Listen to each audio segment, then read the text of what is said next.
Episode 23 of the 52 that we're dealing with is Signs of the Times. And this episode is 2/3. We heard about what is called the Great Tribulation, an intensely dark period on planet Earth in which many martyrs will come out. We heard about the multitude in white robes that no one could count, from every nation, tribe, people and language, standing before the throne and in front of the Lamb. They were waving with their palms and they praised God. And then one of the elders asked me, "These in white robes, who are they and where did they come from?" I answered, "Sir, you know." And he said, "These are they who have come out of the Great Tribulation. They have washed their robes and made them white in the blood of the Lamb. And therefore they are before the throne of God. Serve him day and night. Never again they will go hungry. Never again they will thirst. The sun will not beat them. The Lamb is the center of the throne. God will wipe away every tear from their eyes." So a great multitude coming from the Great Tribulation. Now, when you turn to the Old Testament, you come to the prophet Zechariah in Zechariah 13, and there you also hear about a lot of people being killed and losing their lives. Let me read the passage from Zechariah 13, verse 8. There it says, "In the whole land, declares the Lord, 2/3 will be struck down and perish, yet 1/3 will be left in it." I'm with Christians for Israel, and among all kind of other things, humanitarian projects we try to do for the Jewish people is also being involved in what is called Aliyah, helping the Jewish people to return back to the promised land of Israel in a very practical way. We have teams on the ground in the Ukraine and in other parts, and they help the Jewish people with their passport, with their transport, whatever they need, until they finally can make it and return to Israel. But now there are some people who criticize us for that. He said, "What are you doing? Don't you know that when you bring them back to the land, there will be the Great Tribulation, and then 2/3 of the Jews in the land will be struck down and perish. So leave them where they are. Maybe they're safer in the nations where they still live than when you bring them back to the land." So explain. Well, it is important to understand this passage very clearly. In the Hebrew, because it's a wrong translation, the verse says something else. It is translated in the whole land, in Eretz Israel, the land of Israel. But Eretz can also mean world, the earth.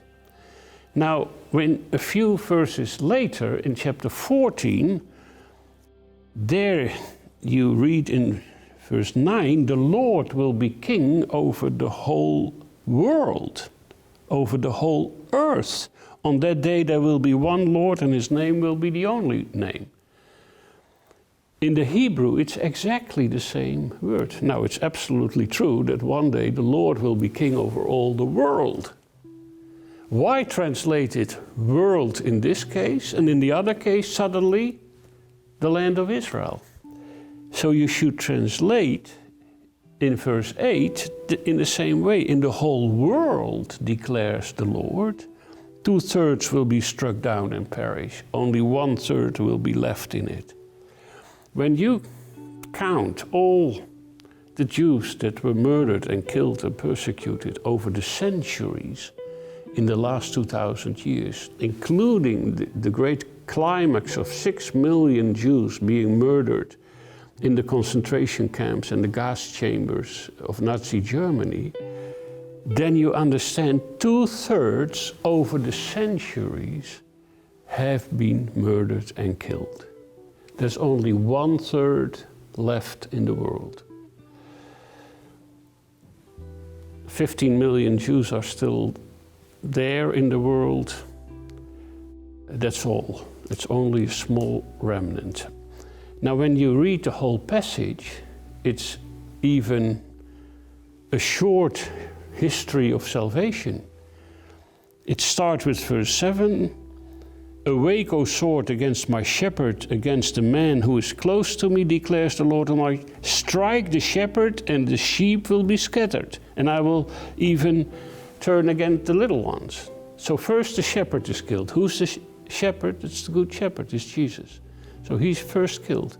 Then the sheep are scattered, the Jews are scattered around the world, and are murdered and killed and despised, and in Auschwitz, I think, 1.5 million children, the little ones, only because they were Jewish. Next verse, in the whole earth declares the Lord, 2/3 will be killed, and only 1/3 will be left. What will happen to that 1/3? This third I will bring into the fire. I will refine them like silver, and will test them like gold. Put them in the fire, not for destruction, but like you have gold with all kind of bad things in it, but when you heat it up, these bad things come to the surface, you can take it off, and you have the pure gold left. So there will be the fire of testing, but not of destruction. That is behind us. The 2/3 have been wiped out. 1/3 is left. That 1/3 will be refined. They will call on my name, and I will answer them. Not destroy them, answer them. This will lead for Israel to the worship of the one and only God. I will say, they are my people. And they will say, the Lord is our God. So bring the Jews home, because Jesus wants to meet them there. There they will see who Jesus really is, and then he will come in glory to make all things forever new.